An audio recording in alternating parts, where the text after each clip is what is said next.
Good evening, everyone. My name is Rudy Page, and welcome to another edition of A Chapter in My Life and Book. This week we have Clarence Baker with us, and this, of course, is in collaboration with EALING Libraries. And once again, we've got Nicholas. How are you? I'm good, thank you. It's always a pleasure to be back, Rudy. Thanks. Thank you. Thank you very much. Good evening, Clarence. Good evening, Rudy. Nicholas, good evening. Good evening. Hope you are well. Well, it can be. Okay, great. Clarence, tell us a bit about yourself. Yes, well, born on the island of Grenada. I arrived in England in the early 60s, 65. So I was among the first generation of Caribbean children who attended school in the United Kingdom. After leaving school, I started work with a company called EMI. And I worked with them as an exhibition organizer promoting the newly developed then brain and body scanner worldwide. The brain and body scanner was just invented by Nuclear Enterprise, and EMI developed it and sold it. So I went out worldwide as a team with a radiographer and a salesperson. We worked together promoting and selling the machines. Following that, I did a number of things. I did a few things with projects run by the British Council. I then got involved with People Unite, which I established in Southall. People Unite Musicians Cooperative, together with Misty and Roots, the British-based reggae band. And together we worked and toured the whole world. As a group, we established our own record label. We released several albums on the label, as well as a publishing company. Actually, as you mentioned Misty and Roots, was that during the time when Julian Peters was a drummer? Yeah, Julian was a drummer for many years, because initially Misty and Roots were the backing band for Nicky Thomas. Yeah, yes, because Julian Peters is a Slough man like me. That's right. Yes. He literally lived 5 minutes away. So, okay. Yeah, Julian Peters, Bumpy as we call him. Yeah. Yep. He was one of the original members of the band. Yeah. Was there a bass player from Slough called Chesley? Chesley played rhythm. Right. Okay. He played rhythm and lead. Yeah. Yeah. Mm-hmm. Yeah. He then immigrated to America. Right. Okay. Mm-hmm. See, yeah. Nicholas, when you go back a long way around the block, we're talking about in the 70s now. Were you alive then, Nicholas? He wasn't quite alive. Okay. All right. So sorry, Clarence. Keep going. That's okay. Yeah. Yes. We did many magical things. Misty and Roots was the first reggae band to have toured the Soviet Union and the Eastern Bloc while it was still under communism. We toured Poland, East Germany, Russia, most of the Eastern Bloc countries. We toured Israel extensively, and we did a lot of work in Africa, throughout Africa. When Zimbabwe got independence, or when the apartheid regime finished in Zimbabwe, I organized the independence night celebration here in London at the Commonwealth Institute. And the following year, we were invited over by Robert Mugabe to Zimbabwe, where we spent a year. Okay. We spent a year working in Zimbabwe. We purchased a farm for the young people in Zimbabwe. And following my work with Misty, I actually went on holiday to the Caribbean. And while I was in the Caribbean, I was offered a job with Grenada Cablevision. What happened then was the television network in Grenada basically just took everything from the American cable channels and edited. There were no local programs. So I was charged with developing local programs for Grenada Cablevision Channel 6, which was the local channel. And then I moved from there to the Grenada Broadcasting Network as program director responsible for both radio and television. That's where the research for my book started, in fact. Right. because working in Grenada, I had a chance to really come face to face with the political situation in not just in Grenada, but in the Caribbean, Mm-hmm. because I covered a lot of the OACS meetings and things like that, and my research started there. And the whole concept of the book developed while I was working for Grenada Broadcasting Network. Great. So, and then you came back to the UK then after that? Yes, Come back. 9 years ago, I returned to the UK. Okay. And while I was in the UK, I started basically researching and doing other things. Yeah. And then I finished the book while I was here. Okay. In fact, COVID gave me the opportunity to finish the book. You ain't going anywhere. None of us. That's right. Yeah. Great. Thanks for that introduction, Clarence. Nicholas. Okay, so the first question would be, what inspired you to write such a book, and how did you arrive at the title Still in Chains? Yeah, the inspiration for writing the book was based on my understanding that we as Caribbean people do not really document our own history. And often we are informed by what other people write about us. And I thought it was important that having given a critical look to the overall evolution of the Caribbean, it's important that something was written historically about how we evolved, how the islands came about, the emancipation struggle, the concept of emancipation, the concept of the federation, and of course, the Grenada being the oldest English-speaking island to have had a full-scale revolution, covering exactly what happened during that revolution, the demise of the revolution, the American invasion, and the way forward. I thought it's important that that was documented in a correct manner, rather than depend on what others tell us about it. Okay, thanks for that. So, as you mentioned about the Grenadian Revolution, can you sort of take us through then in terms of your thinking around its impact on Grenada society, and the other Caribbean islands at this point? Yeah, well, the things that led to the Grenada Revolution is a situation that affects all the islands. The economy, the lack of performance by the economy, corruption, lack of development, so infrastructure for the actual empowerment of the people, and basically at the time in the Caribbean, there were a lot of progressive movements. Michael Manley in Jamaica had a very progressive government. But most of the progressive movements within the Caribbean was under attack from the imperialist states.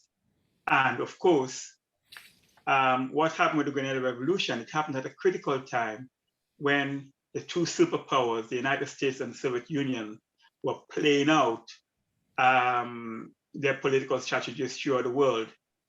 So you had the Soviet Union and the Americans fighting proxy wars, not just in South America, but throughout Africa and the Middle East and other parts. And so the revolution came about amidst such turmoil. Of course, Maurice Bishop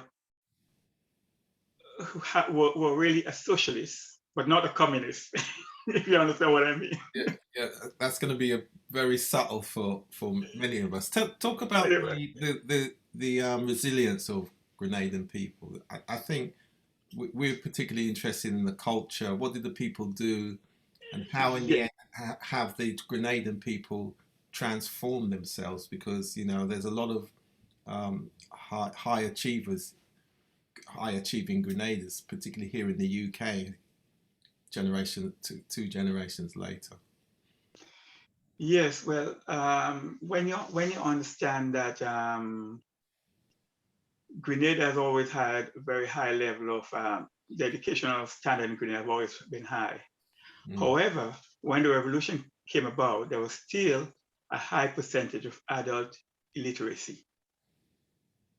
The revolution transformed that insofar as young people was put in a position where they can teach the older folks.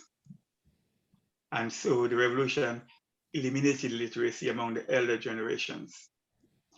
The greatest achievement of the revolution was the fact that the Grenadian people became very self-reliant. Okay. Because one of the problems of the Caribbean is that people tend to be very dependent on outside help. Some of the Caribbean. Yeah. Most of the Caribbean, in fact. Yeah. Believe it, most of the Caribbean. And you depend on tourism, and you depend on foreign aid, and And what happened in Grenada is the revolution transformed that insofar as the people found a new sense of freedom where they can now develop for themselves. Okay. Yeah. So you find that the whole society was transformed. The revolution introduced a good health system, a better health system, I should say, a social security system. Grenada never had an international airport. Within 5 years, I'm talking about, there was a transformation of the national health system. The airport was built. So most of the constructive developments you see in Grenada, which will help the improvement of Grenada ongoing, including the University of the American University, were established and elevated during the time of the revolution. That happened in a very short time and very rapidly. But of course, following the demise of the revolution, most of that fell apart because the people became very disillusioned. So what happened in terms of transformation to what then happened in order to get Grenadans where they are today then? Well, following the demise of the revolution in Grenada, the population became split. You see, what happened was during the revolution, a lot of Grenadians were sent out all over the world, to the Soviet Union, to Cuba, to study. Yeah. Okay. And so there was a massive influx of doctors and highly qualified people returning back home. Oh, I see. Okay. Yeah. Returning back home, and that was all due to scholarships and things which they earned through the revolution. Right. So they were able to get prominent positions within Grenadian society in order to share that learning, that education, that experience that they had. Well, there were, but not enough.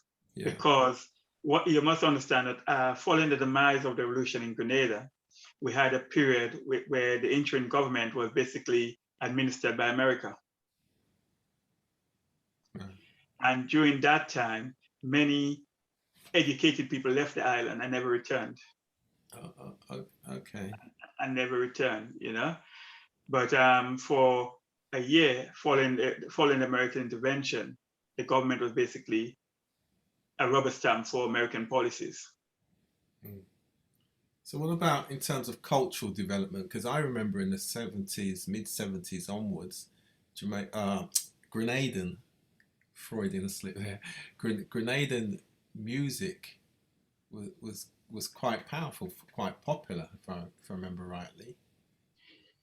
Yes, well, Grenada has always had a big impact on music and culture. For instance, if you think about Trinidad, most of the prominent calypsos in Trinidad originated from Grenada. People like the Mighty Sparrow, all originated from Grenada. Okay. Right? But during the 30s and 40s, there was a big rush of Grenadians moving to Trinidad because of the oil fields. Okay. Yeah. Jobs. So jobs. That is why you see Trinidad is made up of a very high percentage of Grenadian descendants. Okay. But culturally, Grenada is always very prominent. It has like Carriacou, for instance, which is one of the offshore islands. We must never forget that. I've got a friend who tells me off for not remembering. Yeah, Carriacou Yes. basically housed a very high level of cultural, retain a high level of African culture. Right. Things like big jump, things like African dancing. Mm-hmm. If you go to Carriacou, you think you're in Ghana or you're in or Nigeria somewhere, you know? Mm-hmm. Yeah, interesting. Nicholas, is there anything you'd like to follow up? Could you talk a little bit about the concept of the Federation of the West Indies and any lost opportunities you feel that they had at that time? Yes, well, the concept of the Federation, which was basically fronted by another Grenadian, T.A. Marichaud, who was named the father of the Federation.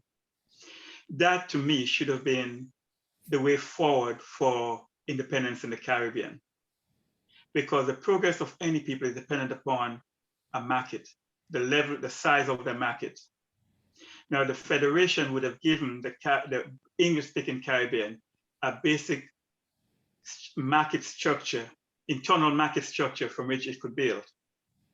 But the demise of the Federation, which started with Trinidad and then Jamaica and then Barbados pulling out, and then that basically destroyed the whole concept of the Federation.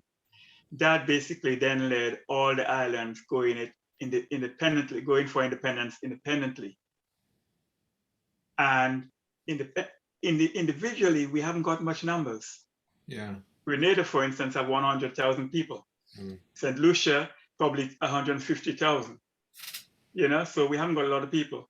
Now, what Jamaica was fortunate insofar it had a larger population. But what happened with the demise of the Federation is that it gave space to Trinidad being the richest of the islands and Jamaica having a basic manufacturing structure, basically setting up a structure which does not help the progress of all the islands, but basically exploits the smaller islands to the benefit of the larger. Yeah. I feel that they should have formed something much like the European Union in the Caribbean islands, in order to just bring all of the people within the islands together, in order to bring all the ideas, all of the education, and share it amongst everybody to push everybody forward. Because That's right. Yes. CARICOM came many years later, of course. Yeah, CARICOM came many years later, but CARICOM was not based on the same concept. Like I said, CARICOM is based on building a market for Jamaica and Trinidad being richer. That sounds a bit controversial these days. But it's not. It is true, because what happened is, in terms of the CARICOM today as opposed to historically now. You talk historically? Even CARICOM today, because if you go to the Caribbean, you'll find that Jamaica has a very large manufacturing base. Now, Jamaica basically feeds the other islands because of that manufacturing base. Right. Trinidad has a lot of oil, and therefore it has a very large financial setup, right? Barbados, which has always been the financial hub of the Caribbean from colonial times, retain those strong financial institutions, right? Therefore, what should have happened was that the richer countries helped the smaller countries to develop in areas which could actually create an industrial exchange, in other words. But what has happened, that did not happen. National rivalries, so it would be a challenge. But, yeah, that did not happen. In effect, what's happened now is that if you go to any of the islands, you'll find that everything on the shop shelves, apart from what comes from Europe, comes from Jamaica. But the small islands have nothing to exchange in return. So they're totally dependent mostly on tourism. Now, tourism is very fragile because in times like COVID, tourism crashes and the people suffer. You understand? Yeah, I mean, that's one of the challenges that they've had to face. So we always like to look at, again, focusing on the achievement of the Caribbean. So what in your time in the Caribbean that you found that was good about the Caribbean, and how it dealt with the historical legacy it faced? So this in the general sense. The Caribbean has, culturally, the Caribbean has had a massive impact on world culture. Mm. Now, if you consider America and the civil rights movement, Mm-hmm. most of the leading people in the the civil rights movement came from the Caribbean. That's right, yeah. Right? And even right now, you had people like Malcolm X. You had people like you have people like now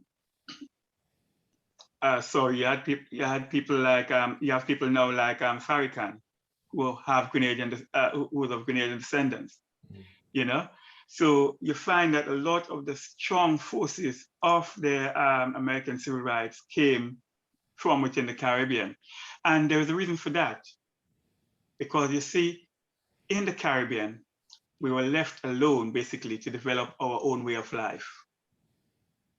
Whereas in America, like we experience here in England, is that in America, the African American have had to develop alongside the European Americans who continue to suppress the African Americans. Whereas in the Caribbean, we have Black nations.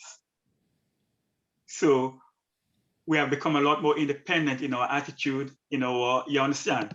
Yeah.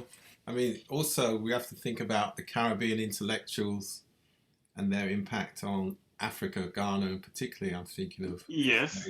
Williams, George Padmore, C.L.R. James, correct, etc., etc. So there's something about the overall global impact of Caribbean people, yes, like their humble origins and the challenges of their existence. Yeah, and that is a fact. Mm. And then you look culturally, the Caribbean has had a great impact on culture. Mm. If you look at fashion, Yeah. Caribbean people have basically played such a major role in the development of fashion, even here in the UK, Yeah. right? When you look at sports, Mm-hmm. for small islands, we have done extremely well. When you take Jamaica and the level of sportsmen that they put forward, you know, and Trinidad and the young Grenadian man, the 400 meters, I can't remember. Yes, Karani. You know, you look at, you know what I mean. We have had a major impact for small islands, you know, on world culture, world sports. Musically, well, that goes without saying. You know. And in fact, when you think inventing new forms of music, at least in terms of instruments as well. Yes. Mm-hmm. Yeah. And Caribbean music, especially reggae music. Yeah. Yeah, Caribbean music, especially reggae music, have had a massive impact on the on the freedom struggles within Africa. Mm-hmm. You know, like I said, I spent a year after Zimbabwe, after the Zimbabwe struggle in Zimbabwe, and the struggle that was happening on the frontline states. Bob Marley and people and Burning Spear and people were playing a major role in inspiring the people towards freedom. Yeah. So, Nicholas, is there anything that you want to add from the cultural impact? And of course, we mustn't leave out Caribbean writers as well. No. Nobel Prize winners as well. You know, I made a mention of a few in there, and then you have people like CLR and people like that. I mentioned quite a few in there, you know, and of course, cricket, which which was, you know, the Caribbean for small islands have had such a major impact on in the world of cricket. I mean, what can you say about Sir Clive Lloyd and leadership by being able to bring together all those different Caribbean islands and be world leaders for such a long time? I'll let Nicholas come in here. So I'd also like to touch on a lot of these people's descendants from the Caribbean islands, the ones who came over in the 60s, just like yourself, and how they've sort of transformed the world of music, sports, but they've done it not necessarily flying the flag of a Caribbean island, but they through whatever country they've landed upon or their ancestors landed upon. And we've got some of the strongest sports stars in the world taking over everything from F1. Yes, of course. Golf. Another Grenadian, huh? Yeah. Did you notice Nicholas said we then? I know, I heard him. Myself, I might not be the best sportsman now, so I give it a go. Yeah. I mean, as a British person, as a descendant of somebody from Barbados, you know, I try my best to fly the flag of not only the United Kingdom, because this is my home, but also the Caribbean islands, because that's where all my influences come from when I was growing up. That's where all the food I ate came from. That's, you know, all the music I listened to. So I think a lot of what happened in the Caribbean island has a great influence on the younger people today, more so than maybe a lot of people realize in today. A question that I'd like to ask you about your book was, sorry. There was a question that I just wanted to touch on about how the slave owners were given cash essentially for all of the slaves at that time, and how none of the slaves within the Caribbean islands received any cash in order to help the islands to grow. But it helped them to stop slavery, but it didn't help them help the slaves once slavery had stopped. Do you think that if they had given a portion of cash to the Caribbean islands at that time, it would have greatly helped for the development of the Caribbean islands, based on your research? The Caribbean islands and Caribbean people internationally, because that is one of the greatest disadvantage we have as Caribbean people. I remember my great-grandmother who came from slavery. So slavery hadn't ended a long time ago. And most of us of my generation and before came out of generations who had no inheritance because our grandparents, and they was on the fringes of slavery. They worked on the fringes of the plantation. They received nothing after slavery. And so we have always had a disadvantage insofar as we never had the material to give us the start economically, because we did not have the inheritance that others had, you know? So depriving the ex-slaves of a good financial return to set them up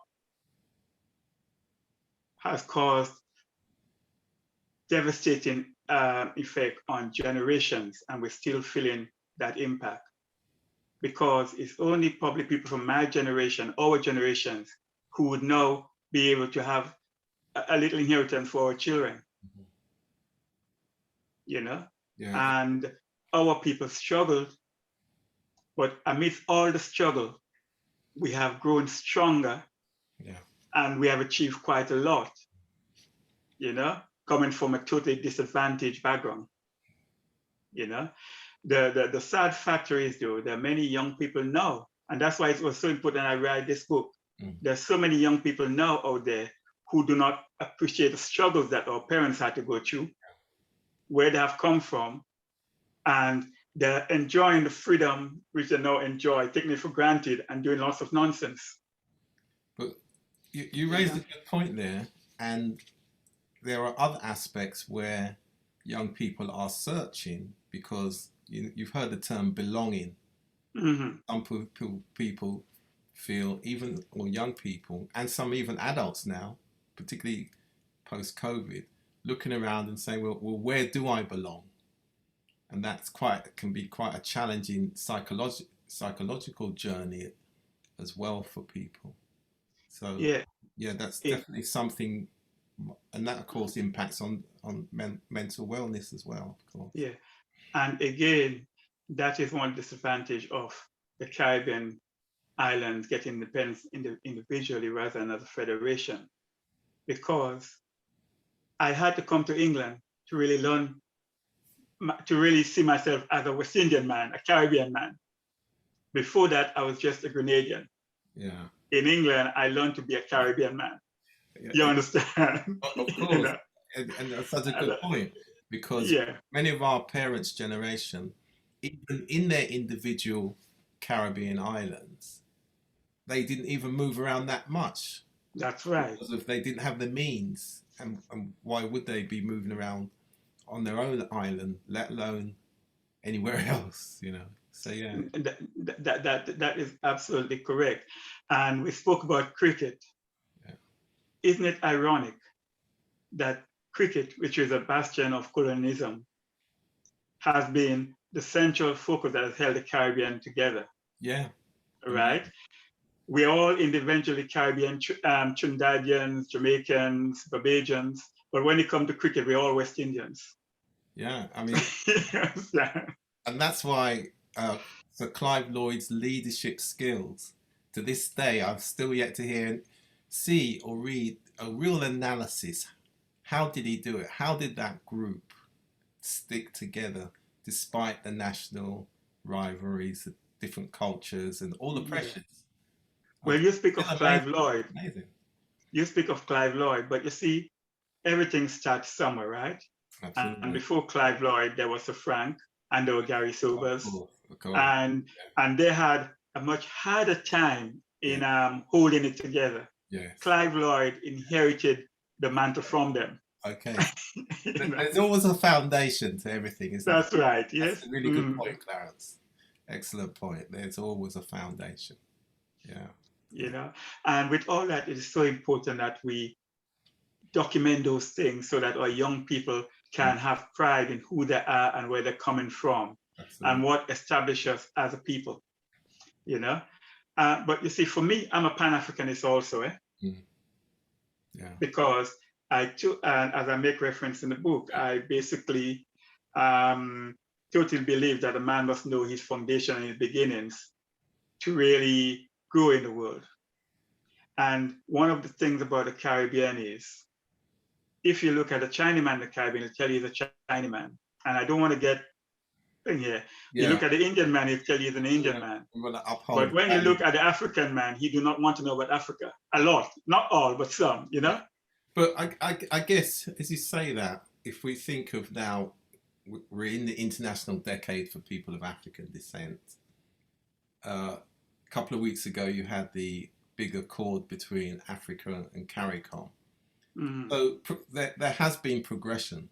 There is progress over our generation, over our lifetime, actually. Mm-hmm. A massive transformation, but still got a way to go. But yeah, we understand the point. Yeah, there have been progress, and that is where my book leads.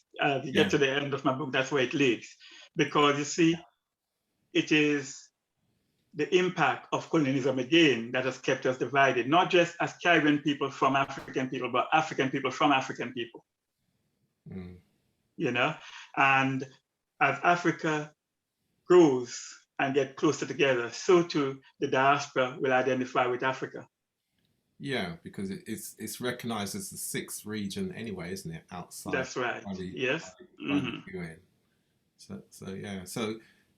So the Caribbean and Caribbean leaders are, again, an integral part of that global African diaspora. Definitely so. But as I reference in my book, many Caribbean leaders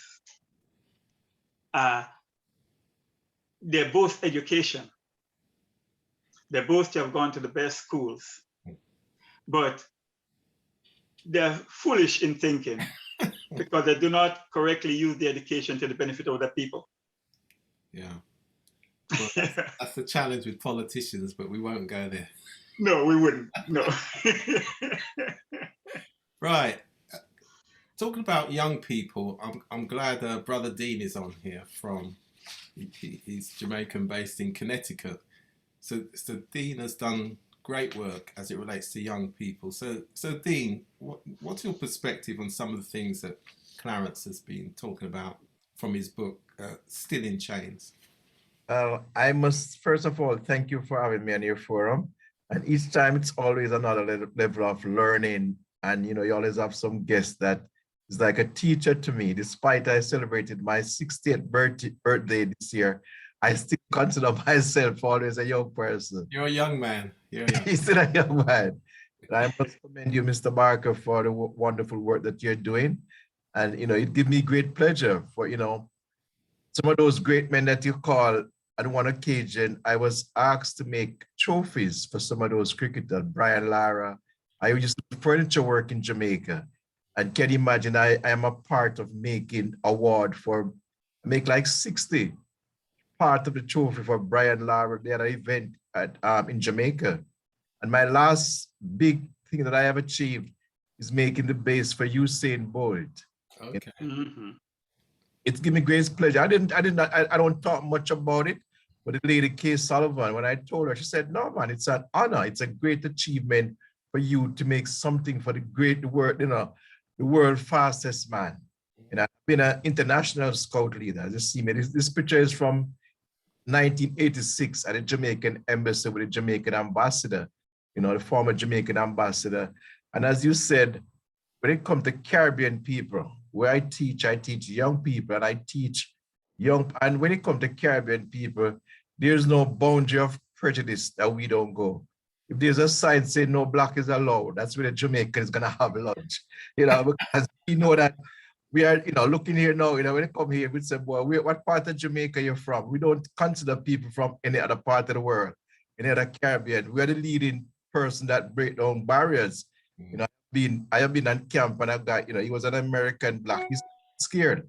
I was the only, we had like 400 people, and I was the only black person. And he was just so timid. He said, "You're not scared." I said, "Listen, man, I'm a Jamaican, man. We're going weird, so that don't affect us. But we're here to break bridge and reunite people together." And I'm glad I'm on the forum, and I'm glad that you are a part. I have friends that from the army who went to the Grenada, neighbor, people from my community who was a part of the Jamaica Defense Force the day, they went there. It's a pleasure, to be here with you. And we're just one family, family. And thanks for having me. And I'm looking forward to get some experience. When I grow up, I want to be just like you, sir. Thank you very much. I hope I'm like you also. Yeah. So Nicholas, just following that vein that we're opening up about young people and progression, what are your thoughts, given that legacy that Clarence has really documented, that legacy, the challenges, etc.? Well, I mean, my grandparents and my mother and all of my elders sort of explain a lot about our heritage and where we come from and why we came to Britain in the first place. And didn't stay in the Caribbean. I mean, as a child, I didn't really understand. I remember asking my mother, why did we come to England? It's cold here. I see all these pictures on TV, and that it's a beautiful place, and it's sunny and it's hot. And they always explained to me it was so that they could make a better life for their families. And the reason why my grandfather came across was for work and to make a better life for his children. And in turn, he's made a better life for all of us. And something that he's always taught us, which has come down generations in our family, is that you treat everybody the same. It doesn't matter what race, creed, color, where they come from, what island they come from.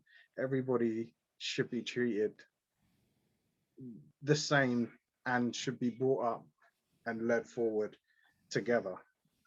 Especially if you have another black person you see that was struggling, maybe you have a few words that you can impart on them that will improve their situation. It might not fix their situation, but it can definitely drive them forward and make better choices with their life. And a lot of that thinking, I think, came from the hardships of the older generation and understanding that, just because you're in a negative situation doesn't mean that you can't bring yourself out of it.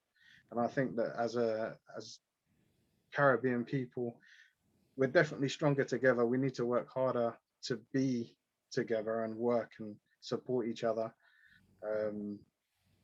Culturally, maybe other groups work better, but we're changing that now in our generation, where we are supportive of everybody, and we're making changes now because we can.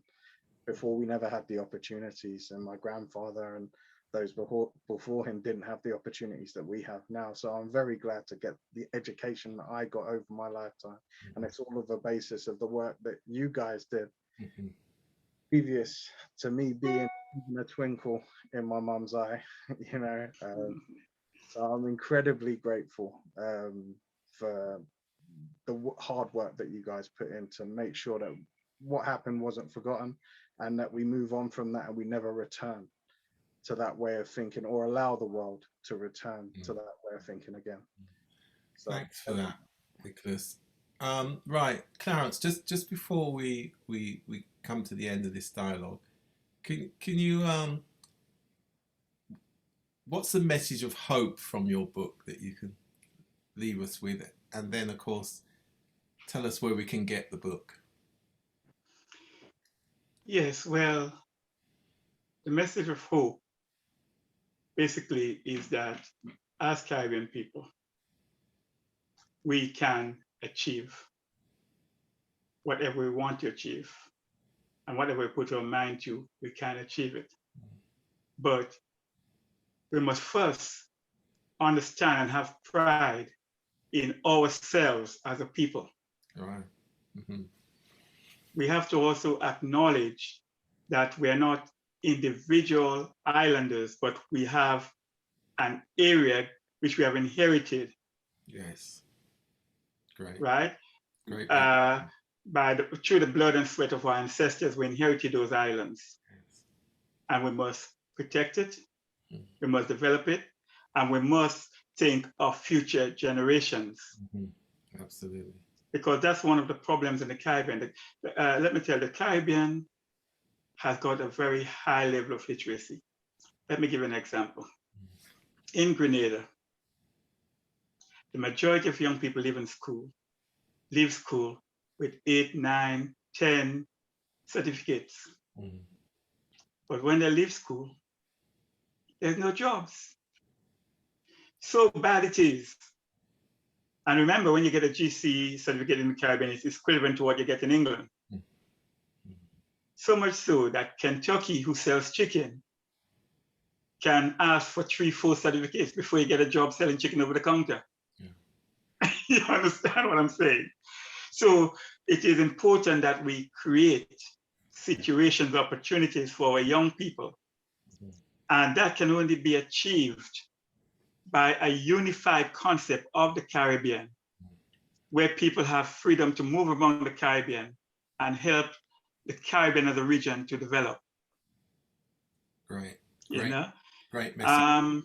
And where is the book available? Where can it be purchased? The book is available from Amazon, from Arthur House, and from most of the online shops, W.H. Smith online, any of the online sellers. You know, people in England can also get signed copies from me direct. If they use the inquiry section on the web page. And the web page is www.stealingchains.uk/. And there's an inquiry page there where people can contact me direct. And yeah. Right. I am hoping that we would see, I'll be able to see the book available in bookshops as well. And I'm hoping that the libraries would be able to take the books, because it is very important that young people know themselves. It is, and when I say young people knowing themselves, I mean young Caribbean people, but also it's important that everyone gets to know who is that Caribbean person. Yeah, You know? Exactly. Great. And thank you on that very positive, great note to end. Thank you very much, Clarence Baker. And the book, Still in Chains, is available in all good bookshops and on Amazon. No, not bookshops. Not Sorry. yet available in the bookshops. From all online. Yes, all Yeah, online Amazon. bookshops, all Yes. online. I should stress online bookshops. Yes, online. Yes. Yeah. So well done, Clarence. And it's best. I'm sorry. It is best to you if you link into my webpage. It will link you to most of the sites where the book is available. Okay, so definitely go to www.stillinchains.uk. I think you said. Yeah. .uk// and you'll get all the details there. Yeah. So thank you very much, and thank you, Nicholas, once again as usual, and thank you, Dean. Last word to you, Nicholas. Well, I'd just like to thank Rudy again for presenting another amazing show. Thank you so much, Clarence, for being part of this. I find your life incredibly interesting. And it's always interesting to find out how some of the people I meet through Rudy's shows have influenced my life directly. So thank you for all your hard work, and especially for your book. Thank you. And good night all. See you again soon. Good night. Bye.